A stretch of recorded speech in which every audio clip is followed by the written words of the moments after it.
Olá a todos, sejam bem-vindos a mais um estudo no canal Clamando no Deserto. Nesse momento, nós vamos estudar a lição 4 da Escola Sabatina, A Esperança do Antigo Testamento. Logo mais, depois da oração, nós iremos iniciar. Que Deus nos abençoe.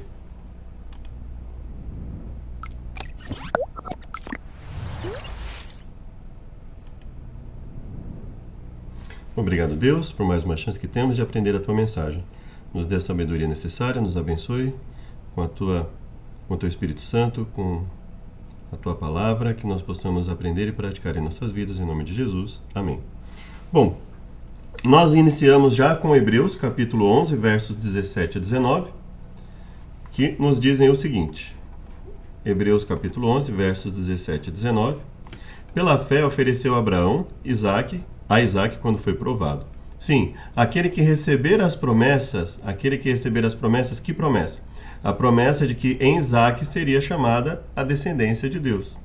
Então, pela fé ofereceu Abraão a Isaque quando foi provado. Vou colocar aqui o texto. Quando foi provado. E nós sabemos que era uma prova, né? O próprio Deus deixa isso claro quando Abraão se prepara para efetuar o sacrifício. Deus vai e diz que ele verificou que Abraão realmente estava disposto a seguir as suas ordens. Então, ele fala: aquele que receber as promessas ofereceu seu unigênito. Sendo-lhe dito, em Isaque será chamada a tua descendência, considerou que Deus era poderoso para dentre os mortos o ressuscitar. Levou em conta que Deus pode ressuscitar os mortos e, figuradamente, recebeu Isaque de volta dentre os mortos. Então, o verso para memorizar, ele nos diz o seguinte: a esperança de Abraão depois se tornou Abraão, era na ressurreição. Ou seja, mais um ponto, ou seja, o que a lição número 4 ela vem nos mostrar é que nós temos, existem vários outros versos, outras passagens, mas que nos indicam que a ressurreição era a única esperança no Antigo Testamento de vida pós-morte. Não havia nenhuma outra esperança relacionada a você, a não ser nos casos específicos que nós cremos, por exemplo, que Enoque, Elias e posteriormente Moisés, que teria sido ressuscitado, mas Enoque e Elias que seriam exceções. Mas não há esperança fora da ressurreição para quem morre, não é? Ou seja, a Bíblia não coloca nenhuma outra esperança além disso. Ou seja, ela não apresenta a crença de que existe um ser imaterial, um ser sem corpo físico que sobreviva à morte do nosso corpo. Então, ele nos diz o seguinte: a esperança do Antigo Testamento não se fundamenta em concepções gregas, como nós já havíamos estudado nas outras lições, sobre a imortalidade natural, nem sobre a imortalidade natural, no sentido do corpo ter essa capacidade, que nós sabemos que não tem, e nem na imortalidade natural, no sentido de haver um espírito, um ser imaterial, que seja imortal. Como poderia um corpo humano que já não existe, cremado em cinzas ou destruído por outros meios, ser trazido à vida? Como alguém que morreu há séculos, milênios, pode recuperar a identidade? Como a lição responde isso? Ou seja, essa é uma questão de como isso aconteceria. Para nós, o importante saber, em termos bíblicos, é que o que acontece. Ou seja, Deus, que tem a capacidade de criar as coisas do nada, que Deus que tem a capacidade de criar um ser utilizando parte de um outro ser, como o caso Eva, que foi criada de parte de Adão. Deus é capaz de recriar, Deus é capaz de ressuscitar, como nós vamos ver na lição 5, pessoas ressuscitadas. Então, tendo em vista o que Deus pode fazer, fica claro para nós que Deus pode ressuscitar e recobrar a consciência de uma pessoa, de todos os seres existentes. Nós cremos que ele tem uma capacidade ilimitada e um conhecimento ilimitado também. Então, nós entendemos que ele é plenamente capaz de fazer isso. Se Deus foi capaz de criar a Terra da primeira vez do nada, latim ex nihilo, por que duvidar de sua capacidade de recriar a vida humana e restaurar sua identidade original? Então nós, por exemplo, vemos em Gênesis: no princípio criou Deus o céu e a terra era sem forma e vazia, havia trevas, o Espírito pairava, ele disse: haja luz, houve luz. Depois ele disse o quê? Haja uma expansão no meio das águas, separação entre as águas. E fez Deus a expansão, separação entre as águas. Depois ele diz: ajuntem-se as águas debaixo dos céus no lugar, e apareça a porção seca. Assim foi. Então veja, a todo momento ele cria. Ele cria e remodela do jeito que ele quer. Produz a terra erva verde, erva que dê semente, árvore frutífera que dê fruto. E assim foi. Haja luminares na expansão dos céus. E assim foi. Produzam águas abundantemente, répteis de toda a alma vivente. Ou seja, não havia lá nada além da água. Então veja, ele fala: produzam abundantemente répteis no plural. Voem as aves sobre a face da expansão. Criou as grandes baleias, todo réptil, toda ave. E aí então, ele fala: frutificai-vos, multiplicai-vos, enchei as águas dos mares. Então veja, não há nenhum limite, pelo menos nenhum limite conhecido por nós, para o que Deus faz. Não há nenhum limite. Veja, então ele fala, ele faz o homem à sua imagem, criou o homem à sua imagem, a imagem de Deus o criou. E aí ele diz no capítulo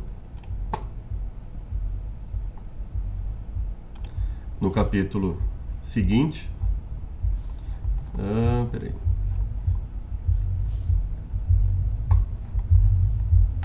Aqui, capítulo 2:18, não é bom que o homem seja só, far-lhe uma ajudadora. E aí então, ele toma uma de suas costelas, serra a carne em seu lugar, e aí disso Deus faz a mulher. Depois disso, nós vemos o quê?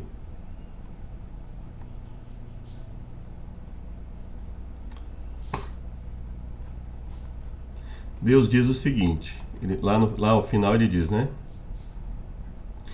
Eis que o homem é como um de nós, sabendo bem uma hora, para que não estenda a mão, tome da árvore da vida, coma e viva eternamente.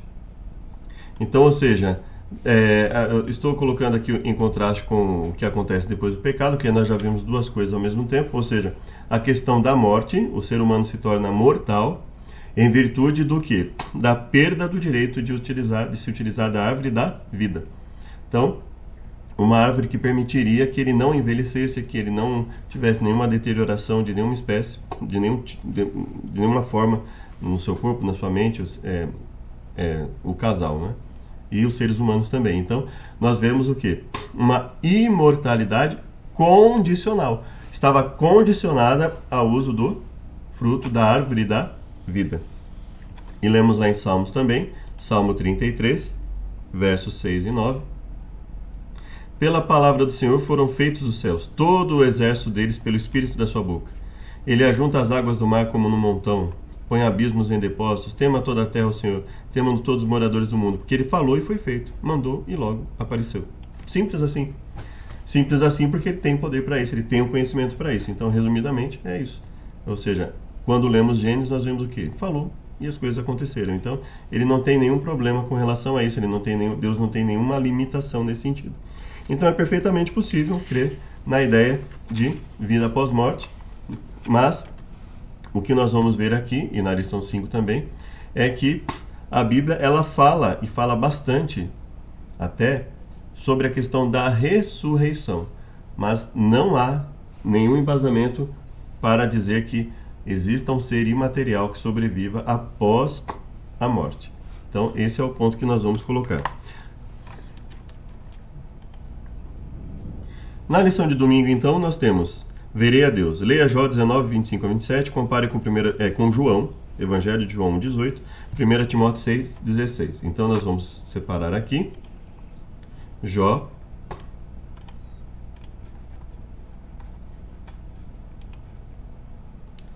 19, 25 a 27.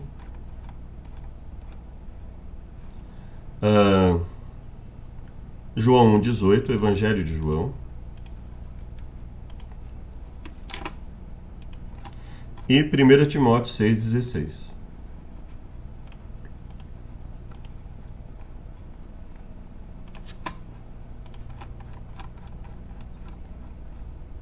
Bom, iniciamos então com Jó 19, 25 a 27. Porque eu sei que o meu Redentor vive, e que por fim se levantará sobre a terra. Por fim se levantará sobre a terra. Ou seja, ele acreditava que mesmo depois da sua morte, havia algo posteriormente, porque ele fala do Redentor dele que vive e que por fim se levanta sobre a terra. Então ele se refere a algo parecido com o juízo, por exemplo, né? Depois de consumida a minha pele, contudo ainda verei em minha carne verei a Deus. Verso 26 na nova versão internacional. Depois que o meu corpo estiver destruído e sem carne, verei a Deus. Ora, não há nenhuma fala de Jó e nenhuma fala de outros autores que dizem que algo sobreviva à morte. Então, obviamente, aqui nós tanto podemos dizer da questão da confiança de Jó na ressurreição, como da confiança que Jó possuía na questão da sua restauração corporal.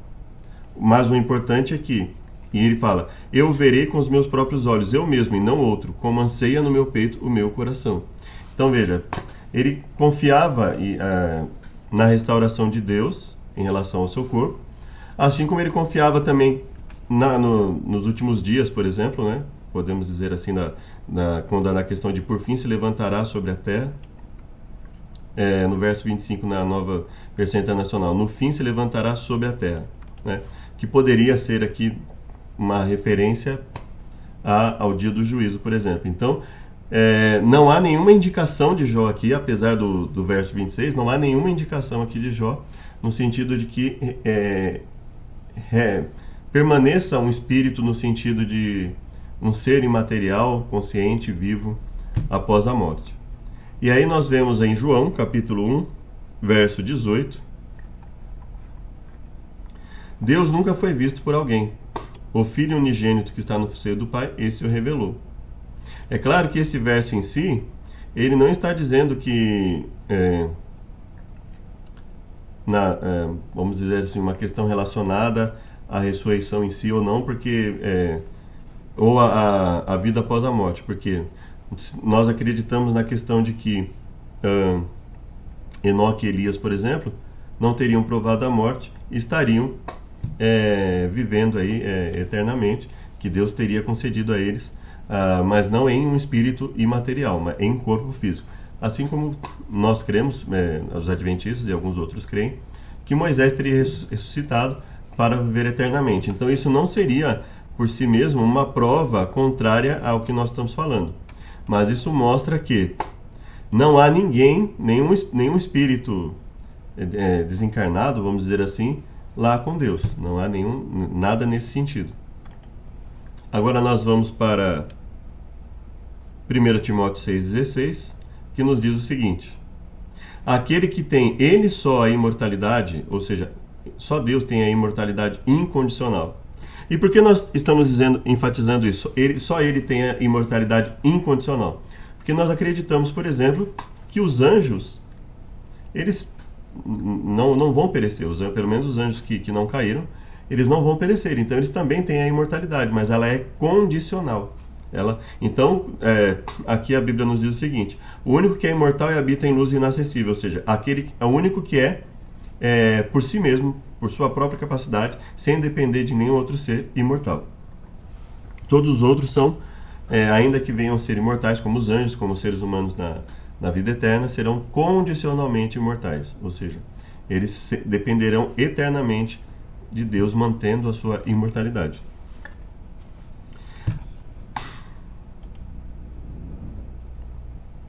Aqui nos diz, a vida não é justa. Observamos a questão do bom e do injusto, do bom sofrendo, injusto prosperando. Jó era íntegro, temia a Deus, e ainda assim Deus permitiu que Satanás o afligisse. E no aspecto físico, seu corpo foi devastado por uma doença. Então ele vai explicar todo o contexto aqui. No aspecto emocional, a sua própria esposa tinha perdido a esperança, então ela havia perdido os filhos, perdido tudo junto com Jó. Então é compreensível, apesar de não ser justificável, mas é compreensível que ela estivesse assim.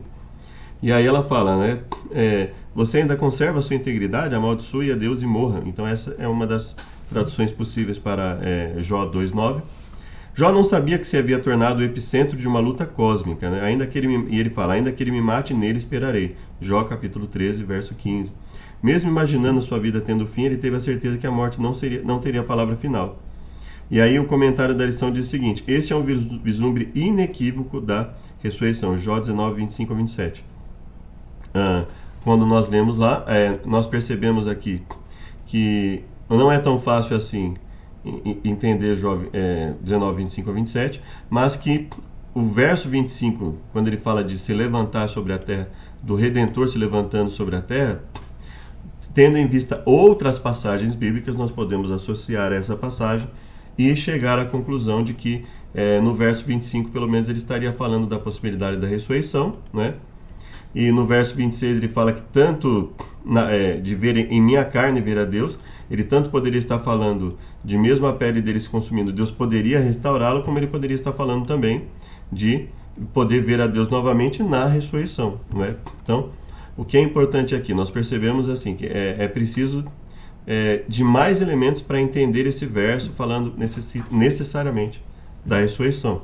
Mas, obviamente, o que nós vemos aqui é que ele não está falando nessa parte, nenhuma outra parte, de ver a Deus como um ser imaterial. Eles morrendo e saindo dele um ser imaterial. Então, ou seja, a única esperança quando nós lemos na Bíblia, mesmo de uma forma mais evidente, de uma forma mais sutil, o que nós percebemos que a todo momento a Bíblia fala da ressurreição como a esperança dos servos de Deus.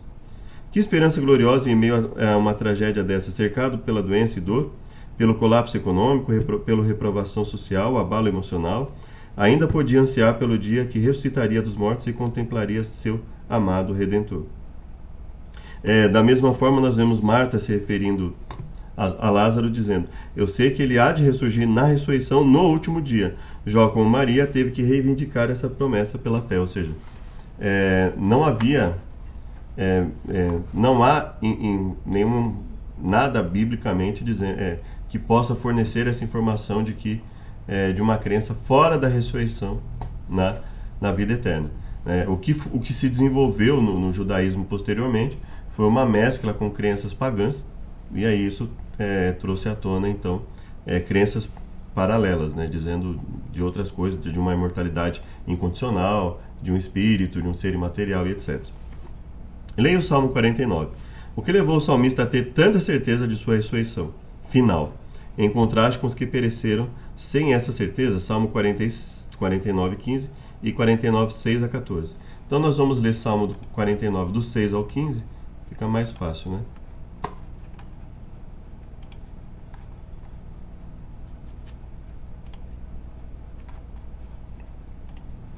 Ele nos diz o seguinte: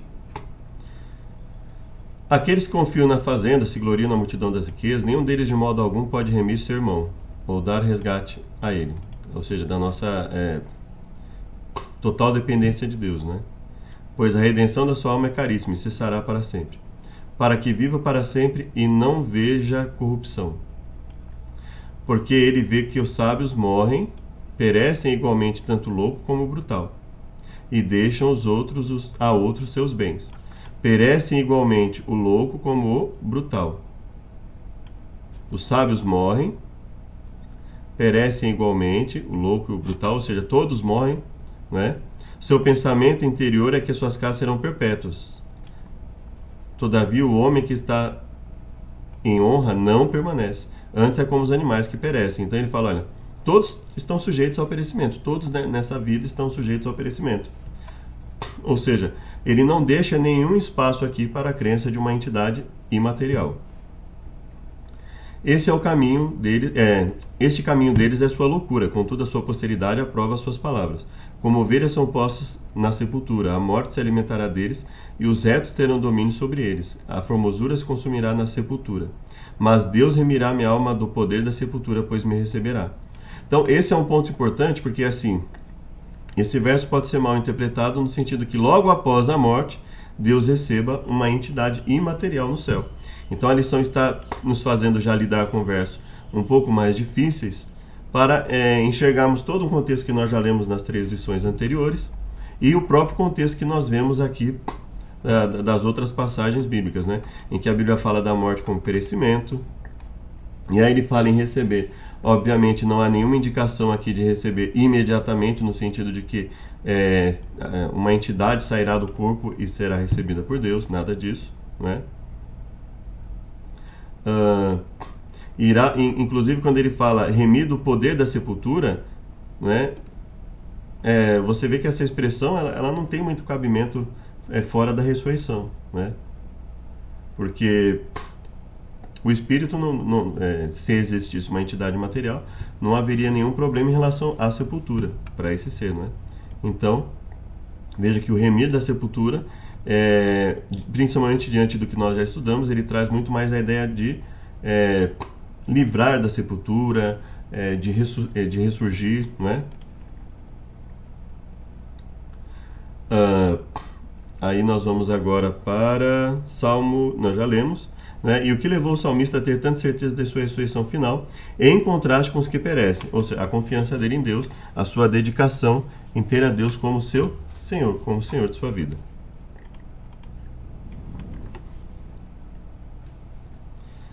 O Salmo 49 fala sobre uma falsa confiança dos tolos que confiam em seus bens.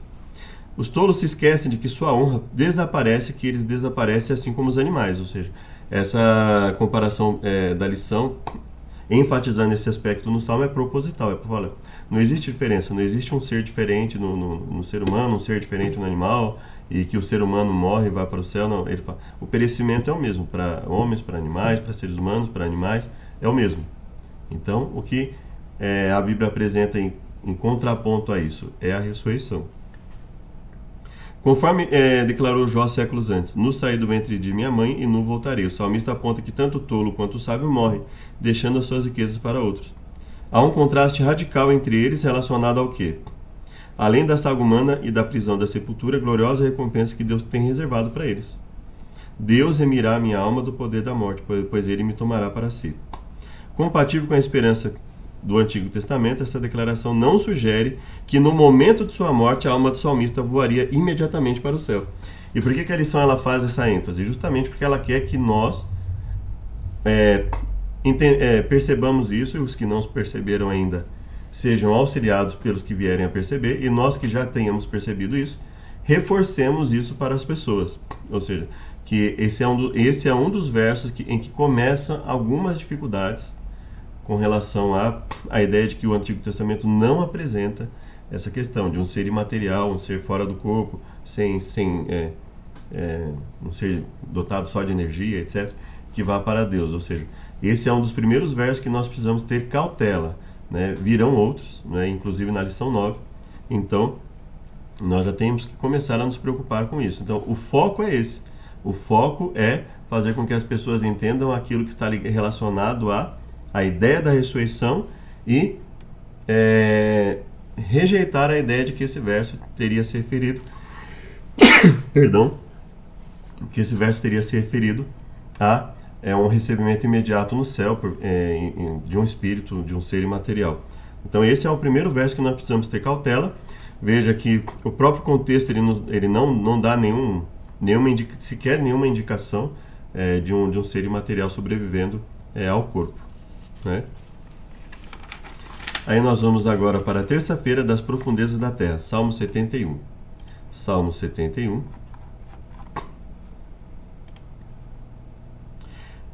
É basicamente Salmo 71 por completo que ele coloca, né?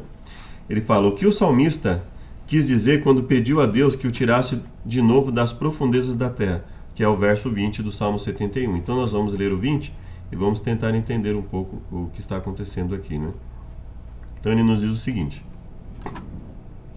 tu que me tens feito ver muitos males e angústias, me darás ainda a vida e me tirarás dos abismos da terra. Que me tens feito ver muitos males e angústias, me darás ainda a vida. Então veja, no verso, na Nova Versão Internacional, que me fizeste passar muitas e duras tribulações, restaurarás a minha vida, e das profundezas da terra de novo me farás subir. Veja que aqui nós precisamos ler o contexto para saber, por exemplo, o contexto favorece mais uma linguagem literal ou uma linguagem figurada de ser levantado das profundezas, ou seja, de ser restaurado da sua situação em vida, né? Não necessariamente se referindo à ressurreição. Vamos ver.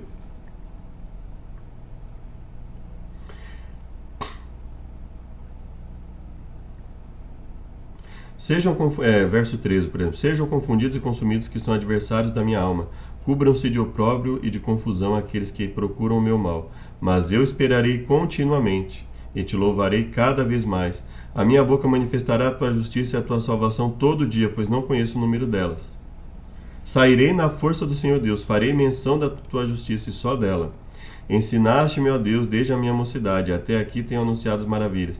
Agora também, quando estou velho e de cabelos brancos, não me desampares, ó Deus, até que tenha anunciado a tua força a esta geração e o teu poder a todos os vindouros.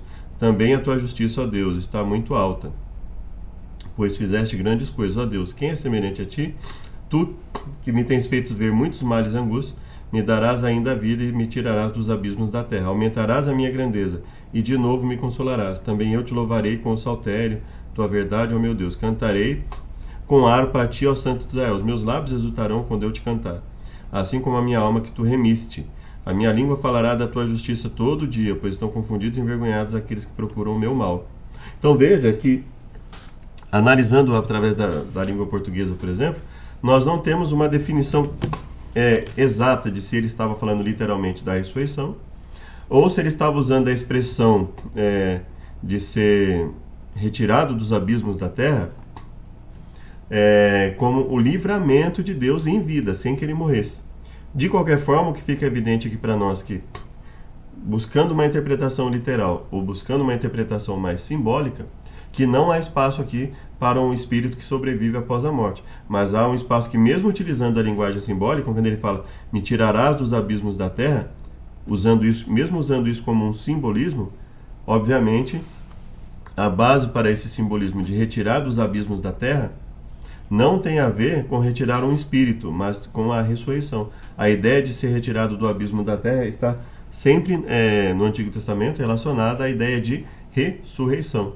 Então, sendo uma interpretação literal ou figurada, nós entendemos aqui que essa expressão ela tem a ver com a ideia da ressurreição, ou seja, não há uma outra ideia concorrendo com a Bíblia nesse sentido no que diz respeito à vida após a morte. A expressão das profundezas da terra poderia ser entendida literalmente como uma alusão futura à ressurreição física, mas o contexto parece favorecer uma descrição metafórica da condição da profundeza.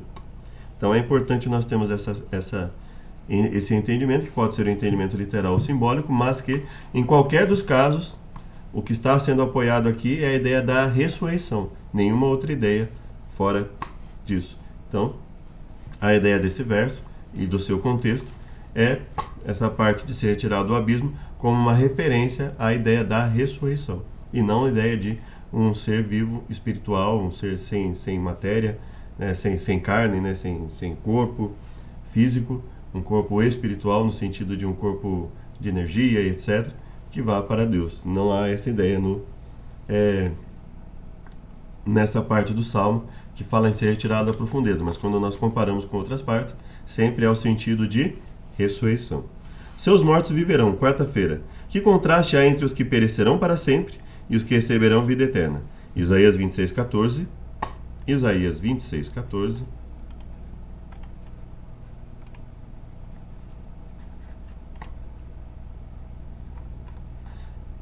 Malaquias 4:1. Posteriormente a lição vai falar também de Daniel, e isso vai ser importante nós termos em mente, porque esse contraste, quando nós lemos Malaquias e Daniel 12, por exemplo, nós poderemos usar aí essas ideias para comparar uma passagem com a outra e buscar uma conclusão. Então vamos lá, Isaías 26:14. Ele diz o seguinte: morrendo eles, não tornarão a viver. Falecendo, não ressuscitarão. Por isso os visitaste e destruíste, e apagaste toda a sua memória. Então veja, fora da ressurreição, a Bíblia só fala em quê? Destruição. Deixa eu colocar a passagem, né? Veja só. Morrendo, não tornarão a viver. Falecendo, não ressuscitarão. Então, é sempre o contraste entre vida e morte. Ou seja, a Bíblia não trata morte simplesmente no sentido de afastamento de Deus, mas a morte como oposição ao estado de vida. Ou seja, cessar a existência. Por isso os visitaste e destruíste. Então a Bíblia fala morte como destruição e ter a memória apagada. Né? Inclusive, é lógico que muitos que morrem acabam tendo aí, sendo relembrados, mas a ideia da Bíblia aqui além de ter a memória apagada, morte associada à destruição. E a única coisa contrária é isso: eles não tornarão a viver, porque falecendo não ressuscitarão. Então a Bíblia coloca claramente aqui morte como o oposto de vida, e não simplesmente o sentido de afastamento. Não, morte no sentido de cessação da vida. Não tornam a viver, e aí a Bíblia fala não ressuscitarão. Ou seja, a Bíblia sempre coloca como contraponto à morte do ser humano a própria ressurreição. Ou seja, a única opção de vida pós-morte seria a própria ressurreição. Ou seja, nossa única esperança de uma vida, depois que viermos a falecer, a descansar, então nós teremos o quê? Nós teremos a única esperança na ressurreição. Então, esse é o contraste que a Bíblia sempre coloca. Tu, Senhor, aumentaste essa nação, fizeste glorioso, alagaste os confins da terra. Na angústia te buscaram, vindo sobre eles a tua correção, derramaram a sua oração secreta. Como mulher grávida, quando está próxima da sua hora tem dores de parto, dá gritos, assim fomos nós diante de ti. Bem concebemos nós e tivemos dores de parto. Então veja, os teus mortos e também o meu cadáver viverão e ressuscitarão. Então lá ele fala do quê? Ele fala, olha, esses não têm esperança, eles morrem e não ressuscitam. E aqui, ele fala o quê? Os teus mortos e também o meu cadáver viverão e ressuscitarão. Despertai e exultai, os que habitais no pó, porque o teu orvalho será como o orvalho das ervas, e a terra lançará de si os mortos. A terra lançará de si os mortos. Então veja, ele está dizendo o seguinte: não existe limite para a ressurreição. Não importa a forma que a pessoa veio a falecer, não importa onde ela tem estado, nada. Não existe limite para a ressurreição. Né? E aí ele fala de que pessoas, né?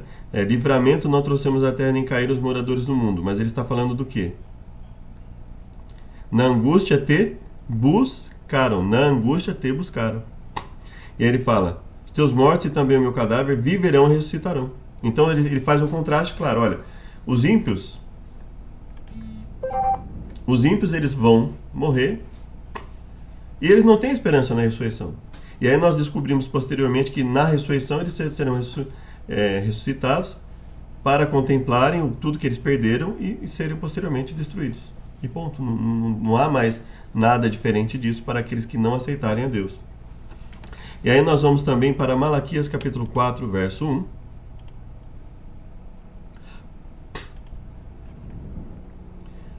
Porque eis que aquele dia vem ardendo como fornalha. Aquele dia vem ardendo como fornalha. Vem um dia ardente como uma fornalha. Todos arrogantes e malfeitores serão como palha. Serão como palha. Ateará fogo neles. Então, quando você ateia fogo à palha, você tem a ideia de quê? De que não vai durar muito tempo. Independente de quanto tempo venha a durar esse processo, ele não dura muito tempo. Não dura tanto tempo. Muito menos uma eternidade. Não é? Nem raiz, nem galho sobrará. Então, ele fala de uma destruição. Jesus, ele fala de perecimento. Temei a Deus que pode fazer perecer. Então, ele fala de destruição. Não é? Então, essa é a ideia. Essa é a ideia que nós lemos em Salmo, em Isaías e Malaquias. A ideia de morte como perecimento, cessação da vida. E o que é apresentado como esperança em relação à morte? Ressurreição. Ou seja, só deixará de estar em morte quando Deus restaurar o corpo e recobrar nele a consciência. Ou seja, essa é a promessa bíblica.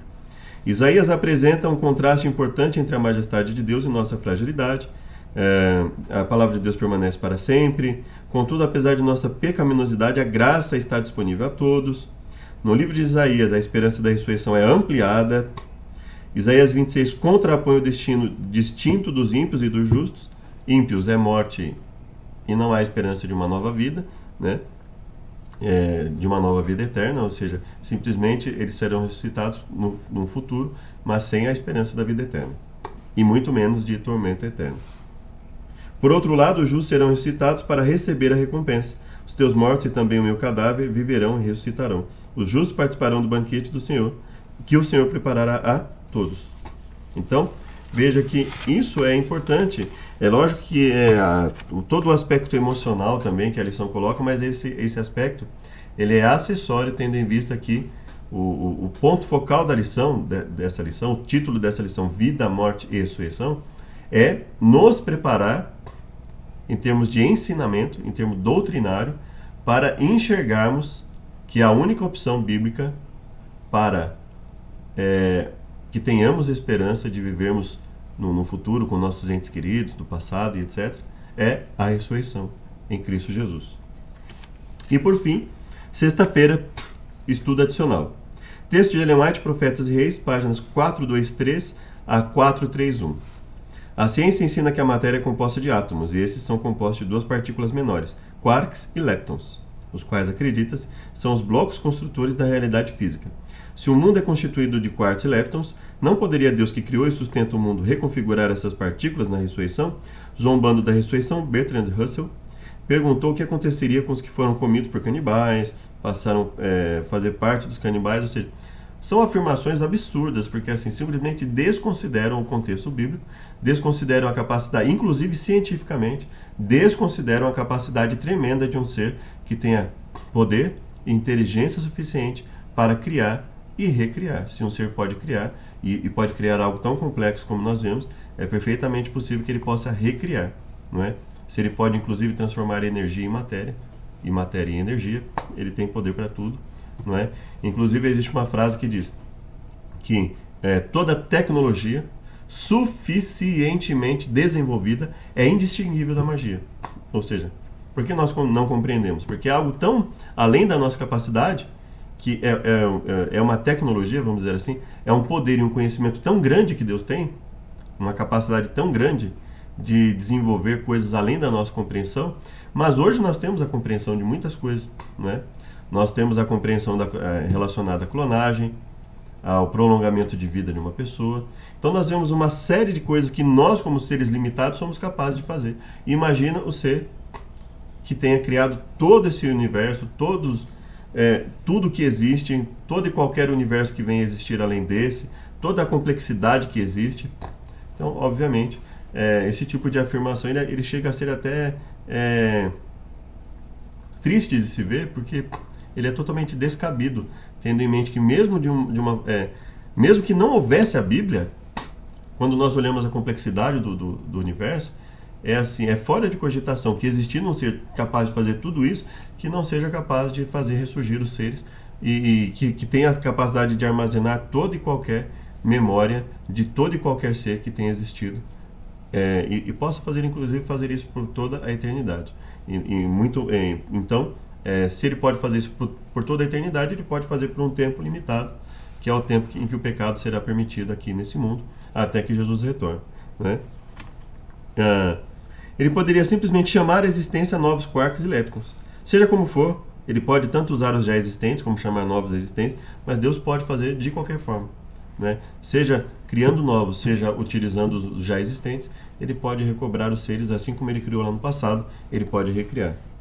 O doador da vida chamará a sua herança adquirida na primeira ressurreição, e até aquela hora triunfante, quando soará a última trombeta e o vasto exército ressurgirá para a vitória eterna. Todo santo que dorme será conservado em segurança, guardado como joia preciosa, conhecido de Deus por nome, pelo poder salvador que neles habitou, e por terem sido participantes da natureza divina, são ressuscitados. Comentários de Ellen White, Comentário Bíblico Adventista, volume 4, página 1258. Que Deus nos abençoe, que nós possamos ter em mente a necessidade de compreender cada vez mais a Bíblia, principalmente no aspecto de que Deus é capaz de fazer ressurgir, e não só isso, mas que a ressurreição é a única esperança bíblica relacionada a uma vida pós-morte, a termos a oportunidade de ver nossos parentes que já se foram, pessoas que amávamos, pessoas que não conhecemos e que um dia teremos a oportunidade de conhecer. A única esperança colocada na Bíblia é a ressurreição. Pergunta 1 de sexta-feira diz: estima-se que existem 2 trilhões de galáxias por aí, cada uma composta de bilhões e bilhões de estrelas. Algumas estrelas têm planetas que as orbitam, assim como os planetas do sistema solar orbitam o Sol. Deus criou essas estrelas, as sustenta e conhece pelo nome. Então, veja só, embora essa realidade não prove que Deus ressuscitará os mortos, prova que Deus tem um poder muito além da nossa compreensão. Hebreus 11 destaca as expectativas dos heróis da fé. Esse capítulo enriquece a nossa compreensão da esperança que eles tinham antes de ressurreição de Jesus. Sim, inclusive, quando fala de Abraão, fala da questão de que ele sabia que Deus poderia ressuscitar seu filho. E se eles acreditavam numa ressurreição provisória para viver aqui e voltar a morrer, então eles acreditavam sim que Deus é plenamente capaz de recobrar vida, consciência, restabelecer um corpo em quaisquer circunstâncias. Então, obviamente, seria perfeitamente compreensível para eles a ideia de um juízo, de uma vitória, de uma vida eterna posterior, ou seja, que aquilo que foi perdido lá no Éden fosse recobrado, né? Veja que não há nada de prejudicial nisso, é perfeitamente racional, é perfeitamente coerente pensarmos isso, não só pelo aspecto bíblico, que é o que nós acreditamos, obviamente, mas principalmente pelo aspecto científico, é perfeitamente coerente essa crença. Então, Deus tem concedido cada vez mais condições de nós crermos e cada vez mais nós, seres humanos, ficamos indesculpáveis em não acreditar em Deus. Te chamo para uma oração final, que Deus nos abençoe. Obrigado, Deus, por mais uma chance de aprendermos a Tua Palavra. Nos perdoe por nossas falhas e pecados, nos purifique, nos fortaleça, nos dê sabedoria para estudar a Tua mensagem. Nós imploramos em nome de Jesus. Amém. Muito obrigado. Até o próximo estudo. Deus os abençoe.